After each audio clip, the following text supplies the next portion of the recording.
one of the biggest debates that occurs in academia about, where stock prices come from is, how smart is the market? How smart are investors?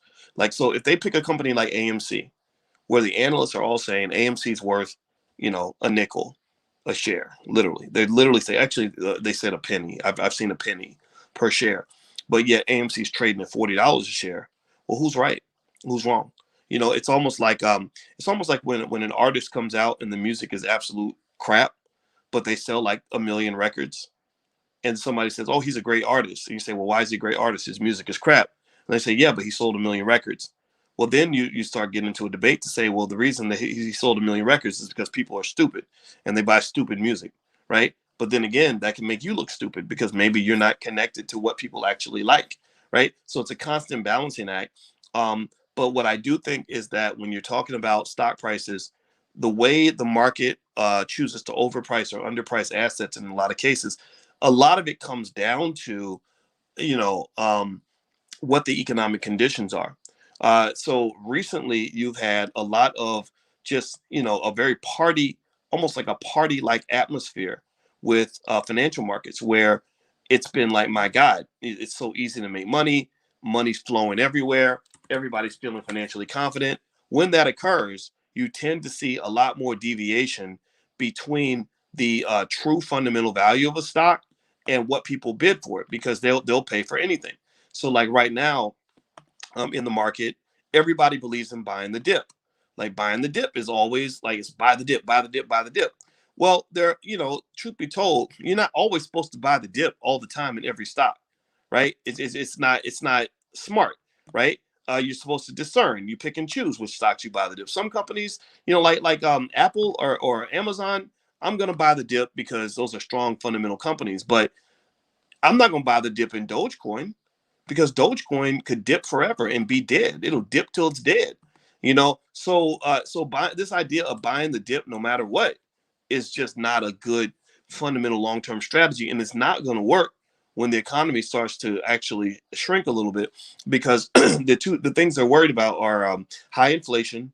The debate right now is whether or not inflation is going to be higher or not, and the value of the dollar is going to start, depleting itself. The second is what they call stagflation, which is a slowing economy and inflation, which is just kind of terrible. It's like it's almost like inflation is like you can compare it to, inflation has a good and a bad side, right? Inflation's good because it pumps up the economy, like when you inflate your tires. Inflation is good for that reason, but it's bad because it can get out of control and cause prices to go up. Uh, but so inflation is kind of like having a really great job that you're really proud of and you're making a lot of money, but you're working yourself into the ground. Like it's like, okay, I gotta stop. I worked 80 hours last week. I'm getting tired. It's too much, right? But at least you're making big money, right? Do you follow what I'm saying?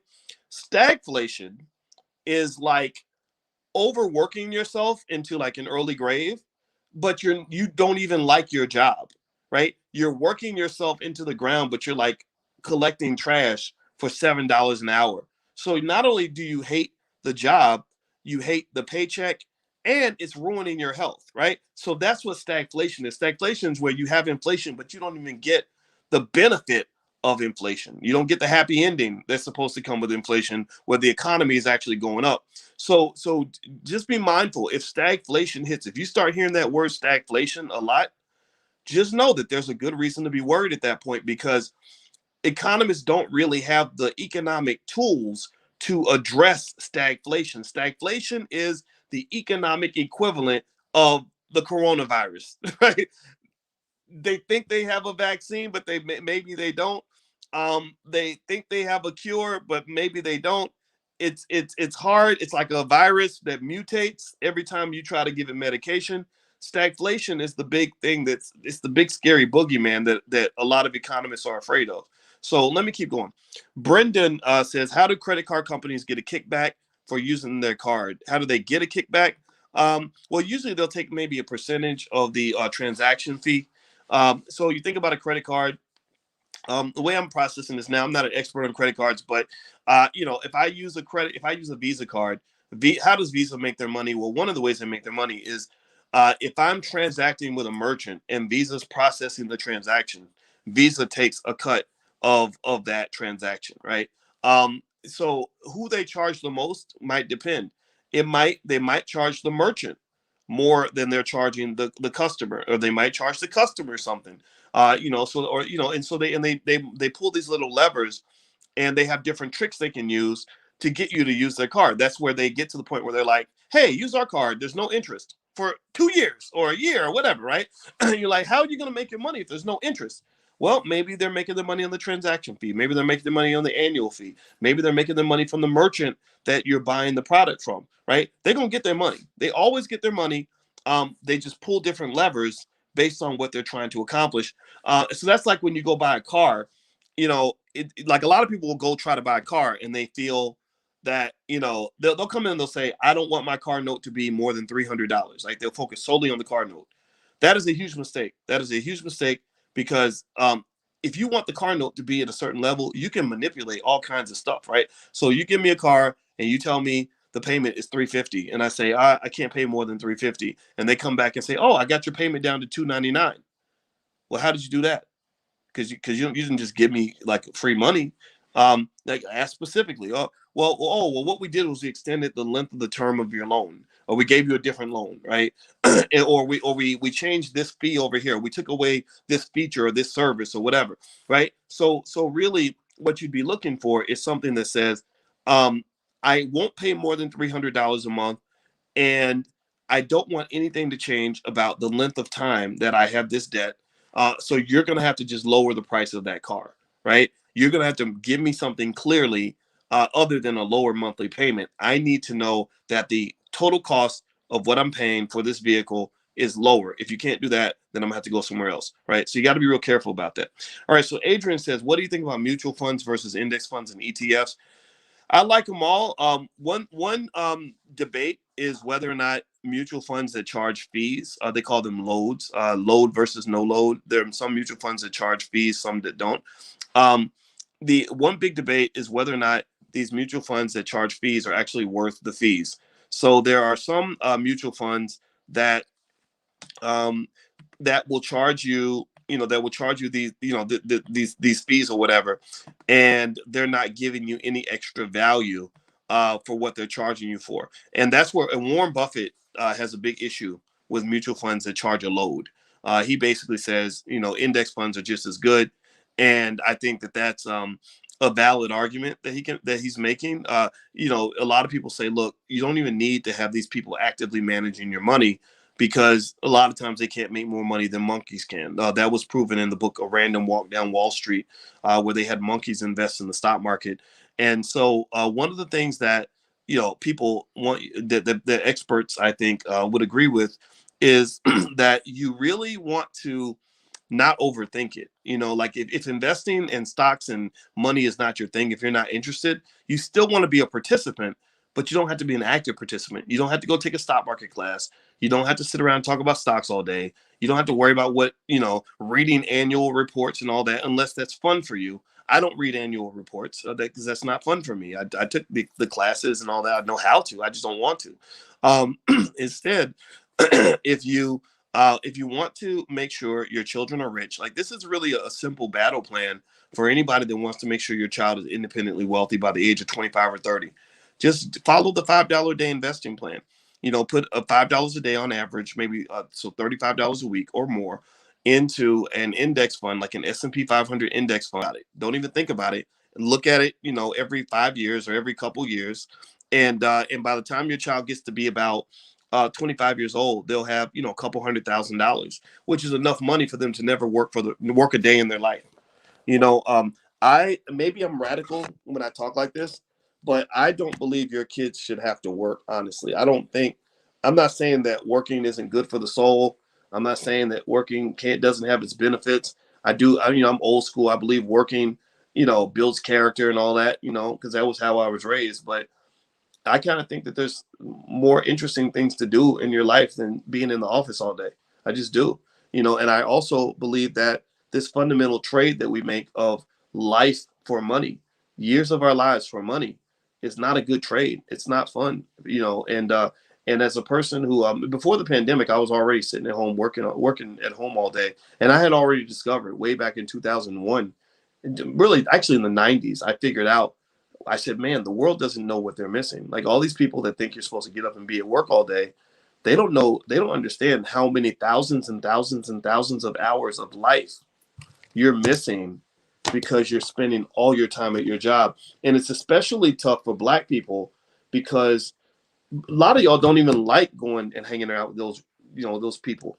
Like, I'm not saying that white people are all terrible. This is not anti-white, but my God, like the racism and the stuff that people deal with on the job every day, the stress, that stuff kills you. Like that stress, like I have no doubt in my mind that there's a connection between your mental health and your physical health.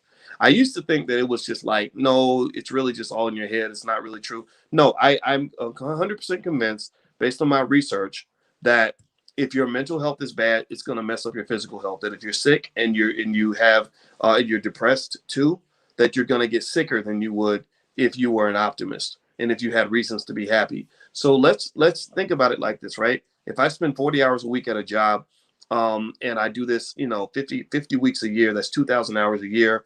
That's 20,000 hours every decade. That's 80,000 hours over the course of a 40-year working career, 100,000 hours if I work 50 years, like a lot of Black people do.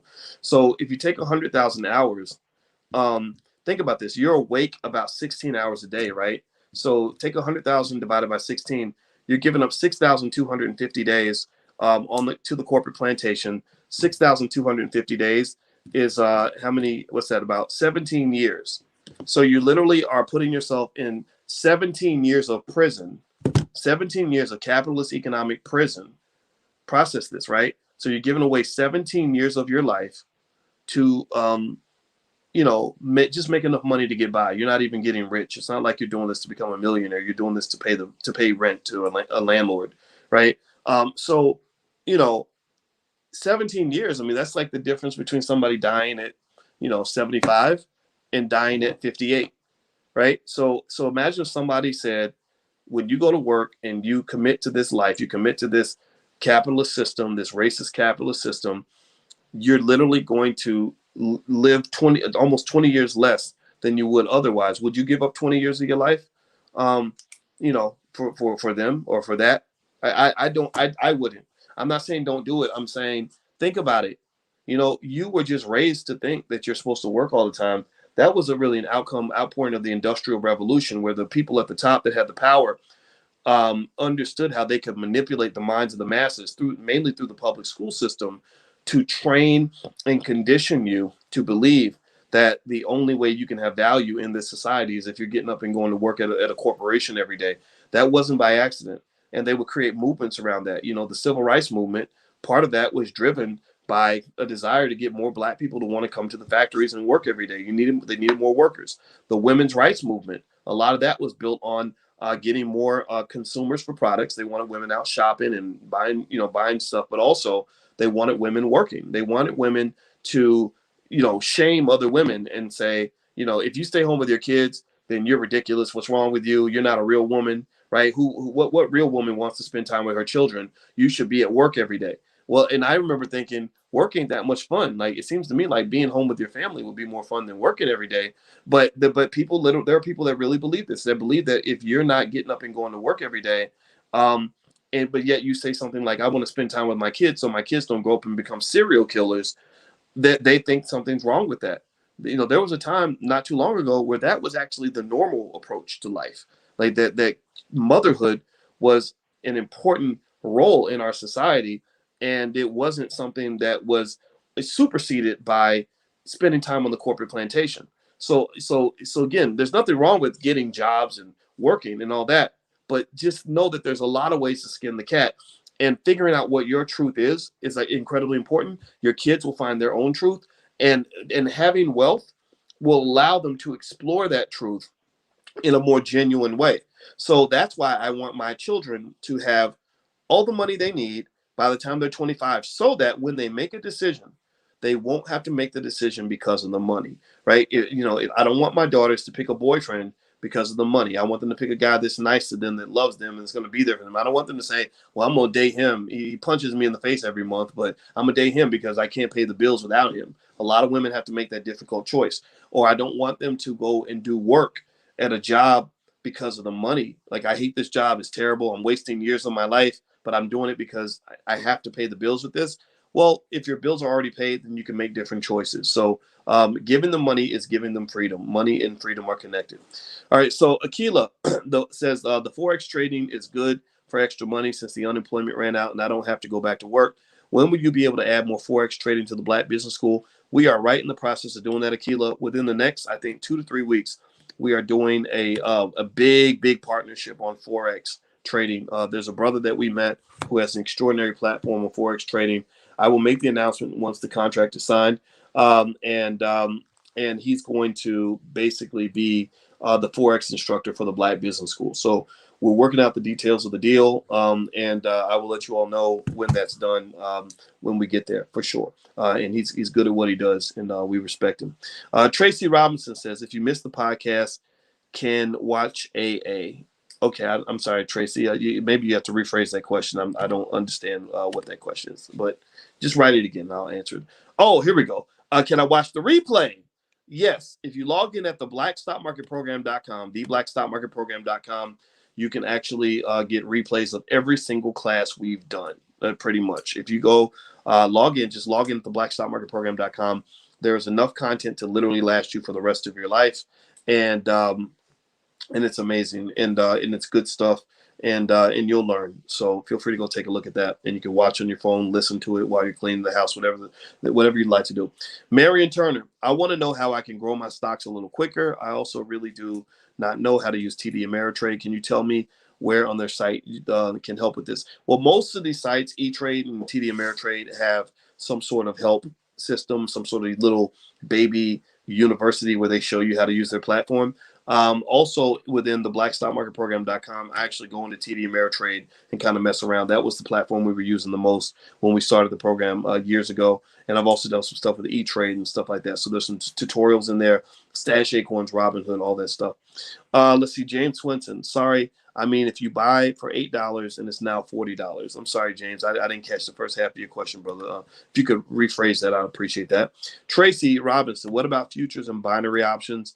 We don't cover that within the stock market investing program, but I do have a stock options masterclass. If you want to take a look at stockoptionsmasterclass.com, so feel free to take a look at that. The stockoptionsmasterclass.com. Michelle Starks, can you please repeat again what you said about investing for your children? Yeah, the $5 a day investing plan, which you can actually get a copy of that if you go to theallblackagenda.com. That's theallblackagenda.com. Is something that I put together that is very simple. It's a simple little ebook that everybody can have. And basically, I just explain to you and show you that everybody who's been telling you that stock market investing is only for rich people or super smart people and all that, they're just lying to you. And the reason they're lying is not because they're liars. They're lying to you because they don't know the truth. The truth is that it's very easy to build a massive amounts of wealth in the stock market based on history. It's also very easy for any consistent, determined person to make sure their children eventually become millionaires. If you look at the allblackagenda.com and the $5 a day plan, which is a little ebook you can download, what you find is that a person who invests $5 a day, I pick $5 a day because that's equivalent to the amount of money that somebody, you can't even buy a Popeye's chicken value meal for $5 a day. And so everybody can afford it, right? So basically, the $5 a day plan shows that a person that simply invests literally like a monkey, like literally when I say a monkey, I use monkeys because that's what the guy used in his book, A Random Walk Down Wall Street. If you invest literally like a monkey and just literally put your money into just like S&P 500 index funds or just literally spread your money out, that after about 10 years, that person has about 29,000 in liquid cash. Now, how many people do you know? Think about this. If you give me a yes or no, would you say that the majority of the people you know can come up with $29,000 liquid, like if they had to right now? Like, would you say the majority of the people that you grew up with, if you said, "Hey, I need to borrow $29,000," would you say the majority of your loved ones could write that check? Right. I know that wasn't true in our family. And so that right there is powerful. You've literally taken a person who might have been in poverty and you put them in a position that very few people even get into within the decade. One damn decade. Doesn't take that long. But that's just the beginning. Actually, after 20 years, when compound interest starts kicking in, it grows from 29,000. Again, you're still doing $5 a day, $35 a week on autopilot in an S&P 500 index fund. After 20 years, it goes to 102,000 liquid. This is cash, $100,000 cash money. I don't know about y'all, but when I was 25, I had $100,000 liquid. You can't tell me nothing, right? I can do whatever I want, right? $100,000 liquid after 20 years. After 30 years, it's about $250,000. After 40 years, it becomes $750,000. That's one generation. So you've gone within one generation from being dirt poor to being filthy rich. Very few people can say my family has $750,000 liquid that we can literally go get out the bank right now. That's amazing, right? And if you do, and remember, $5 a day though is setting the bar very low.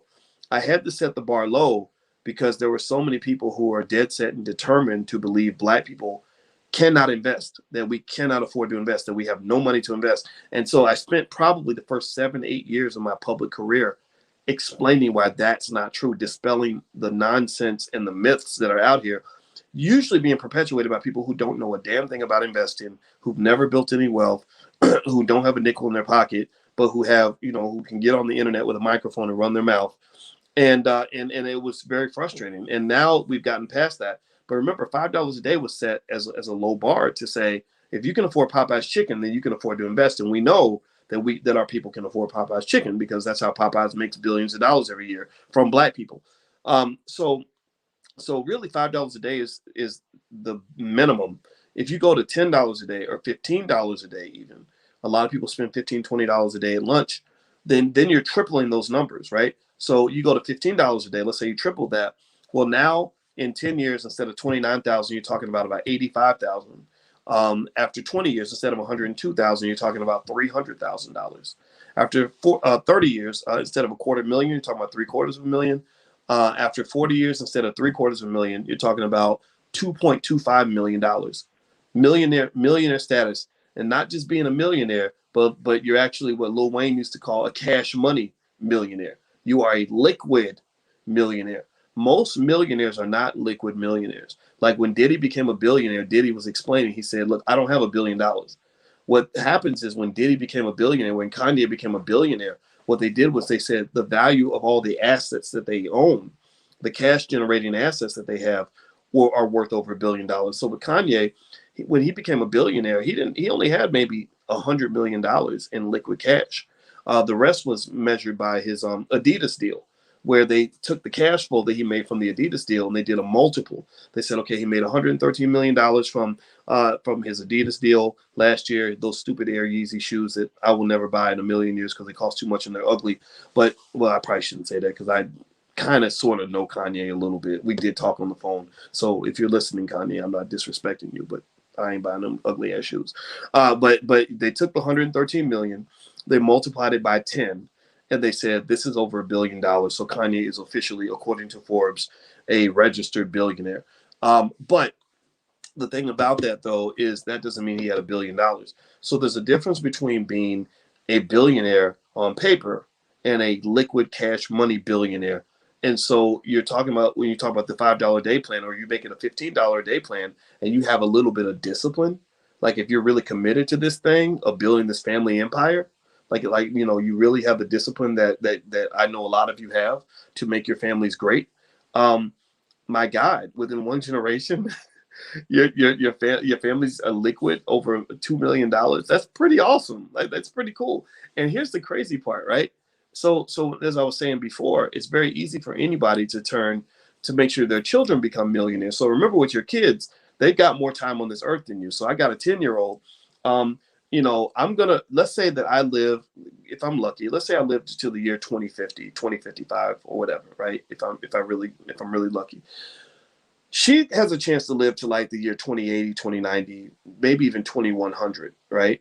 So if she's continuing what I started and continuing to invest consistently in the same way that we talked about, then that means that if we're done, in her lifetime, and she's walking away with 2.25 million liquid, she can easily turn that 2.25 million into $30 million or whatever, or $50 million, right? So most of the wealth that you see in this country, when you see these families that just have money hand over fist, you have to what they call it, reverse engineer that process. And what you'll realize is that there was usually a grandparent or a parent that really made some sacrifices that put their children in a position where they are economically strong. So like a lot of the internet, again, because you got a lot of people on the internet that have microphones and no brain and no information, but they just talk a lot because it sounds good. There were people that speculated, for example, that when my wife and I got married, she was marrying me so she could have my money. Well, what they don't understand is that my wife had a grandfather who was at the University of Chicago, who worked with a guy named Percy something. I forgot his name, but they helped to create, or they created the technology in chemistry or whatever that ended up creating like GlaxoSmithKline or something ridiculous. I forgot what it was. I got to look up the details. But basically, at that time, they were building wealth in the 1940s, right? So she goes back generations on this, right? So the 1940s and 1930s, she had grandparents that were investing for their children. They bought, gigantic buildings in South Side Chicago, where their children were then allowed to live in those buildings rent free. Kids ain't paying no rent, no nothing. They're renting the spaces out to other people, and they still own those buildings. When she bought a house, in the year 2005, that down payment for that house came from money that her grandfather had put to the side back in the 1940s. Do you understand what I'm saying? Right? So if you have good ancestors and good people that were here before you, they can put you in a good economic position. So my wife did not need my money. She was not a struggling single mom who's like, I need to go date this dude so he can go pay my bills. That was not that's not that strugglenomics narrative is not the narrative that you're supposed to automatically have because you're black. There are black people, good people. I'm not talking about people born with a silver spoon in their mouth or hoity-toity Negroes. I'm talking about regular black people just like you and I, who simply understand this basic idea called common sense and love, and they have enough vision to say, I'm not going to be around forever, so I want to make sure my kids, I'm going to get some good life insurance so that when they talk about my memory, they're going to say good things. They're not going to say, well, we had to have a GoFundMe because daddy was taking pictures on Instagram holding money, but didn't take the time to go call up a life insurance agent to get a policy, right? You have people that say, I want to go ahead and make sure that I take care of my family so they don't have to go through what I went through. I want to break that generational curse. And those are the people that I relate to. Those are the ones that I applaud. And so the contrast to that is that culturally speaking, you have a whole mass of people, unfortunately, that really want to continue to perpetuate and promote the ignorance. Or they think that when you talk about trying to do things a little bit different, that you're being a snob. I've had people accuse me of being elitist because I say, look, I want black people to be intelligent. Well, my problem is I look back at them and I say, well, you're a freaking idiot because you want black people to be stupid, which means you want black people to be oppressed. So what's the difference between you and a Klansman? What's the difference between you and a standard racist? A lot of your worst racists out here are black because they want black people to stay ignorant and stuck and broken and destroyed and devastated. I don't want that for my people. So I'm sorry. I'm always going to say, let's be black and intelligent because that's how you win at this game. Okay, so let me keep going. Dante says, can you quickly explain how to get an S&P 500 fund on the TD Ameritrade platform? If you log in at the blackstockmarketprogram.com, there is literally a tutorial on TD Ameritrade in there. But basically, and remember, you can get an S&P 500 index fund, not just on TD Ameritrade. You can get them on all the exchanges. So even on Robinhood, look up the SPDR, SPDR. The SPDR is the S&P 500 ETF, which stands for Exchange Traded Funds. And it's a really good investment because it gives you a small percentage in the 500 largest, most successful companies in America. And it's a great long-term wealth building strategy. All right, so Benjamin King says, with the economic troubles in the market, should I still continue to aggressively invest right now, or should I slow it down? Well, I'm not going to tell you what to do on that just because I'm not necessarily giving that investment advice per se, right? I have to do that just for legal reasons. But what I will say is I don't believe in changing your strategy based on changing it too much based on economic conditions, right?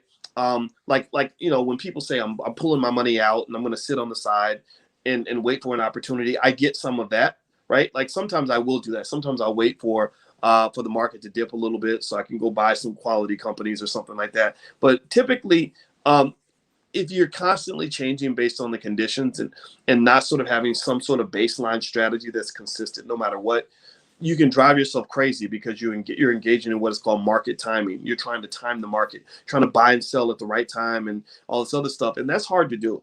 And so what I do is I don't really overthink it. My general strategy is that I'm typically buying stocks. I don't usually go short very often um, because that can lead to insane losses if you're not careful. I might buy puts and calls based on what I'm trying to do. So a put might be something I might purchase in order to protect myself against the downside. If I don't want that risk, it's really a matter of not so much being able to predict what's going to happen. It's a matter of saying, you know, do I want to get on that roller coaster ride? Do I want to be exposed to that risk?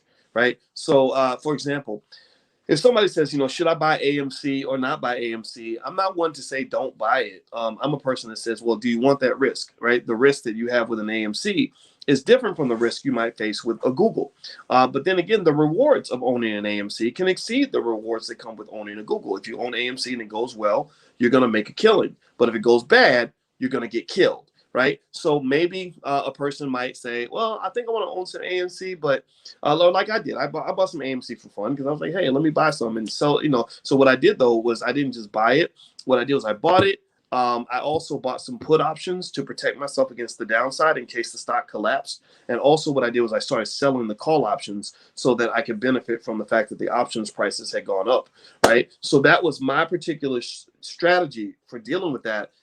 But it's not necessarily the strategy that everybody might want to take. So it's like making food. Like if you make a plate of food, you're going to put the seasoning on the food that you enjoy. You're going to get the ingredients that taste good for you, and your plate might be different from somebody else's. But knowing how to cook, meaning knowing how to invest, knowing how to look at your different options, is beneficial so that you can kind of know what's going to work for you and you can make those decisions. That's why you're here in class listening to me now, is because by having these conversations, you can see the whole field and kind of make a decision that works best for you.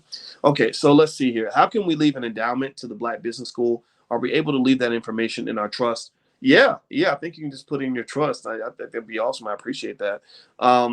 Yeah, that's what I'm going to do as well. Most of my wealth is going to the Black Business School because I believe that if we're determined enough right now that the Black Business School can be in existence for the next 400 years. The thing I want to do now is we got to get land. We want to get buildings and land because I feel like real estate is a little more real. I don't want it to just be digital, even though the digital stuff is extremely beneficial, allows us to reach the entire world. But I actually want to have land and buildings and all that stuff, and we're getting there. We're going to buy some stuff. We're going to wait for the pandemic to end. So thank you for that consideration. We would put your money to good use for sure. And actually, what I'm going to do also, thinking out loud in terms of how you leave your assets behind. One thing that people brought up. I was talking to some brothers in Baltimore. I was down in Baltimore this week speaking, and they have this beautiful Black Wall Street on 25th Street that was amazing. It was literally blocks and blocks and blocks of Black-owned businesses all set up. It was like all these pop-ups, and there was a sister that set all this up. They have great leaders in Baltimore. They have your crappy leaders, the ones who are sitting in City Hall ruining the city, but you have your great leaders that are actually in the neighborhoods doing the things that Black people need. And those are the leaders that I meet with when I go to Baltimore. I don't want to meet the politicians. And so anyway, I was meeting with these leaders, and there was a sister that literally went out and got over 120 Black businesses set up on all these blocks. They just took over the whole street. They just took it over, and they all had these businesses set up. And the vibe was so beautiful because you're walking down the street and you're seeing 3 or 4 generations. Like, you'll see the grandpa. I saw one where the grandfather was upstairs, on the phone, like kind of like reminded me like a Spike Lee movie where they're hanging out the window talking, or whatever. And he was talking to his daughter who was running their little family business down below. And the daughter was with her teenage daughter, who was actually helping to sell the product. So it was like a whole family thing. And you can hear the music and you can smell barbecue and there's kids running around and it's nice and safe and just just this beautiful thing. And so it was really inspirational to see. And I think that we should do this in every city. Like, I think that having that sort of Black owned business and investing in wealth is just kind of part of our culture. It's something that we can do. I think we have the opportunity to really just drill that in to the kids so they see this and they carry this on. But then also I was talking to some of the men there about, about the challenge of passing your business on. We drove by something called it was called some kind of mall. I forgot what the mall was called, but it was historic because there used to be a ton of Black owned businesses there, maybe in the 1920s and 1930s. And I said, I bet you a lot of those businesses are gone. And they said, yeah, they are, but it's a historic landmark. And they also talked about how Johns Hopkins University, the same university that stole the cells of Henrietta Lacks, they made billions of dollars and never gave the family anything, from what I understand. They're actually buying property in neighborhoods that used to be controlled by Black people. So now they're taking all this money, all those student loans that have been a drain on Black wealth, and they're using that wealth to buy and gentrify Black neighborhoods, right? So they're buying this property, they're making their moves. And one of the things we were talking about, I'm just sharing these facts. Not all these facts have to do with the story, but I'm sharing all these facts just so you can kind of see the environment and see the whole playing field. So one of the other things that we did talk about is, legacy. What if you have a business and your kids don't want to be a part of the business? They just, because kids have a right to be who they want to be. I don't believe in forcing them to do anything. And so what if your kids are just like, man, I don't want to run a shop. And that happened to a lot of Black businesses. A lot of Black businesses died because their kids didn't want them. The kids wanted to go to a big white university and get a job, with some big white company because that was fancy and cool and fashionable. And integration taught us to want these things. One of the things I said to them was, I said, what I do is I don't really put the burden on my biological child as well as my children that are in my house to carry on my business. I also have lots of God kids I've adopted through the years. And there are so many kids out here in our community that are amazing, wonderful, valuable human beings that are worth your investment. And when I say worth your investment, I mean that if you pour into them when they're young, when you love them when nobody else does, they're going to be extremely loyal to you. A lot of you were raised in that way. Like, I have people that poured into me when my daddy abandoned me and wasn't nowhere around. I had a daddy that poured into me. So I'm extremely loyal to him.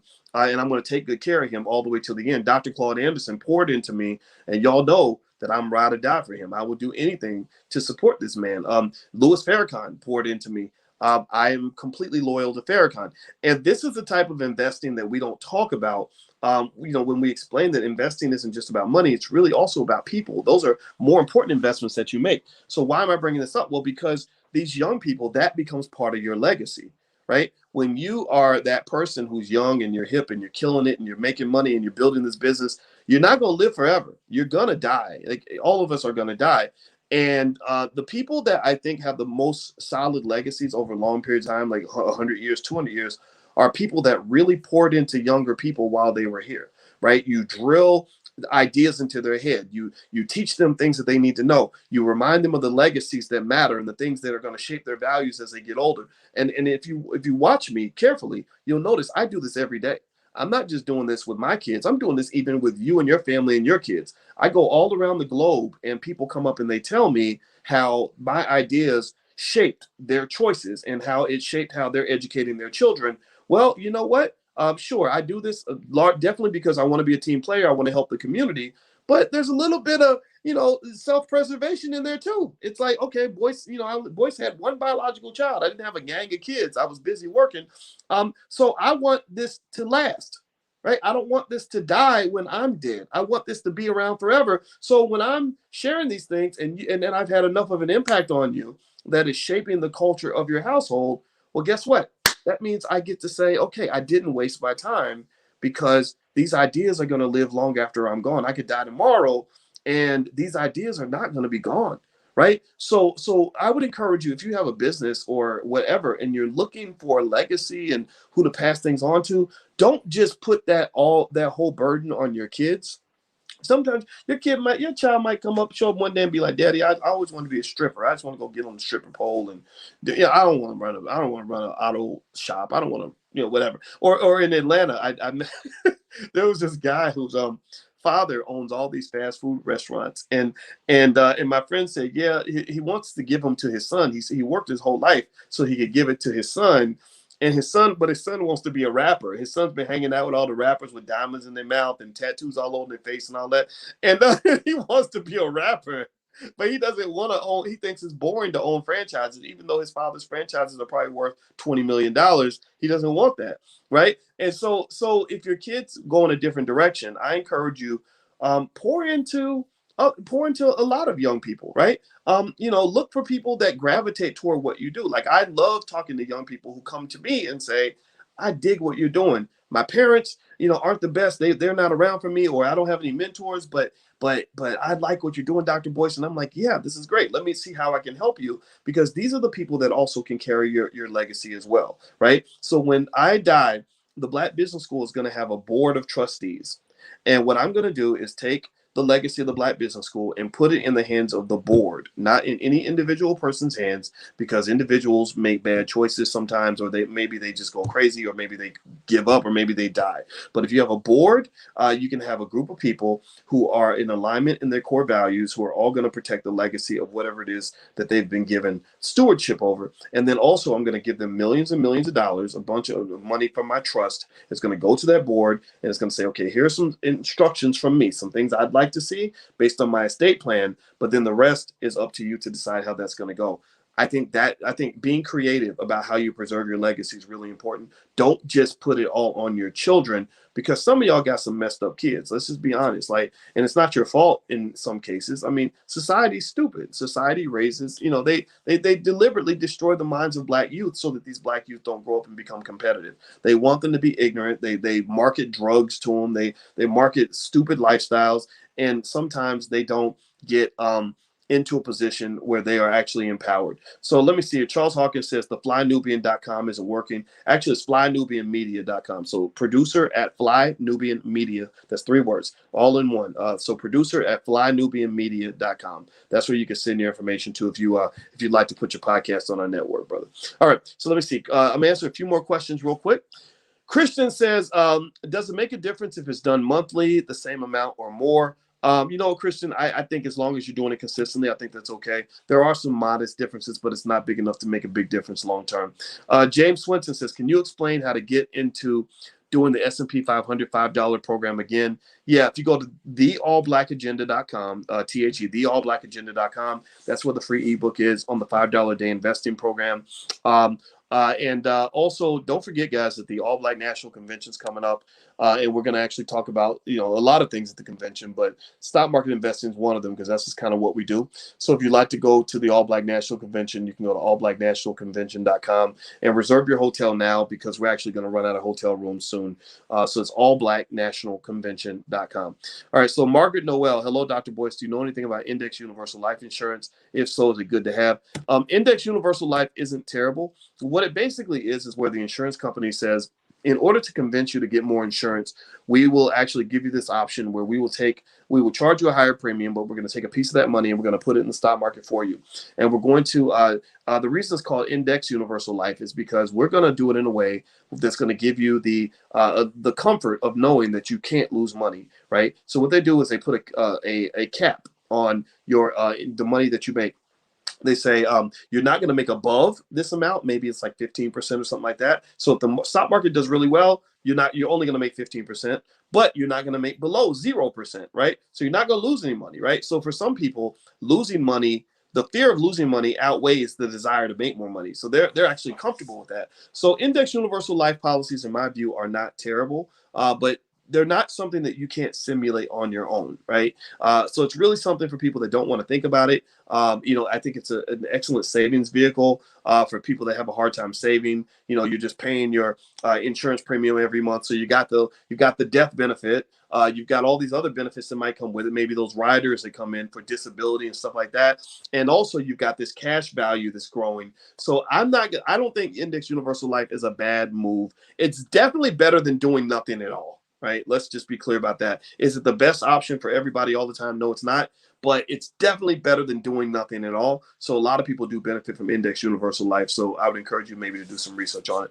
Let's see. Ashwan says, Dr. Boyce, where can I buy XRP? You know what? I don't know exactly where to buy it. I think you can go to their website. I think if you go to the website for Ripple, you can buy XRP on the website. It's hard to sell, but there are ways you can sell it. The Black Crypto Club, in case you're interested in crypto, we actually have a crypto club. They meet Thursday, actually. So you can go to theblackcryptoclub.com. That's theblackcryptoclub.com.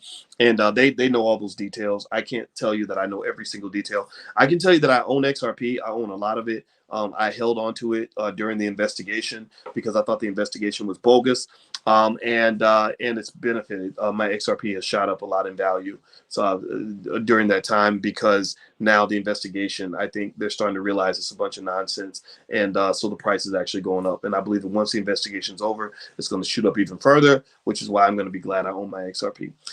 Tracy Robinson, let's see. What was the Gay Street Mall in Baltimore? I live in Baltimore. That mall is gone now. It's called the Gay Street Mall. Oh, okay. Yeah. That mall. Yeah, it's a big empty spot. But I'm gonna tell you, Baltimore. I'm telling you, don't sleep on Baltimore. They are really world leaders in my view when it comes to Black Wall Streets and Black wealth building and doing all the things that we talk about here.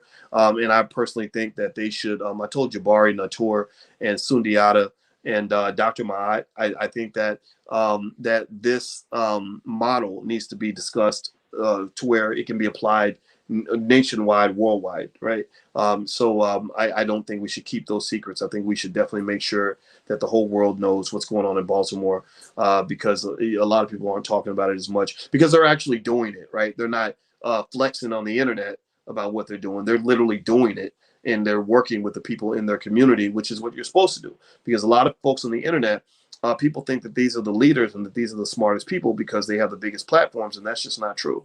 A lot of the people that are really doing the work are really doing the work, and they're not sitting there talking about what they're gonna build. Like they're not telling you they're gonna go build a school. They built the school and they're running the school, right? What's the guy's name out of Chicago? Oh my God, runs Freedom Home Academy International, and I love him because we made a donation. I gave him $5,000 for his school, and that because that school's so good. I mean, those kids. My uncle, I brought my father's cousin Tippy to think Tippy's a millionaire. He's a great guy, and I brought Tippy to the event, and Tippy was so inspired. He was like, I want to sponsor one of the kids at that school because that school is educating kids better than any other school out here. It's Marcus Klein. Marcus Klein, that's his name. And I'm just telling y'all, seriously, like you've got your own school system. You've got your own economic system already. You just have to pour into it. That's the thing. We must shift the culture where we're pouring into those systems that are working and stop pouring into the systems that are not working, right? So that's going to require some time, but I believe once we start doing that consistently, the sky's the limit. Y'all got everything you need. So stop thinking that, white people have, fairy dust coming out of their butts that makes them so magical and special that you have to follow behind them. If you do that, you're following behind mediocrity. You're giving up Black excellence so you can follow behind mediocrity. Please don't do that. All right. What's the website for the Crypto Club again? Brendan's asking. It is theblackcryptoclub.com. theblackcryptoclub.com. One more question, then we're going to get out of here. Let's see. Assalamu alaikum, brother boys. I really appreciate these calls, but honestly, I feel like a box of rocks when it comes to investing. I'm ready to invest in them, but I'm so lost, and I really feel like I'm at a disadvantage. I have money ready and available to invest, but I can't afford to gamble and lose it all. Where and how do you suggest I get started? Okay, great question. Excellent question. Okay, first thing I would say is, number one, if you log in at the blackstockmarketprogram.com, literally there's stuff right there at the top, short 8-minute videos that you can watch that will get you started right away.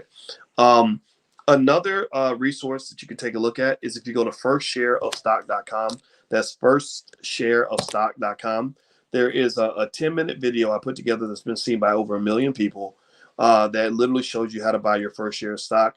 And I know that the video is good because millions of people have told me that they love it. So feel free to go to firstshareofstock.com if that's something that works for you. I'm going to say it one more time so you can write it down. Somebody type it in the chat, please. It's firstshareofstock.com. And then the other thing you can do is you can go and, right there inside the blackstockmarketprogram.com, I show you how to buy a share stock on like Robinhood and things like that in terms of what to buy in order to protect your money and keep it safe.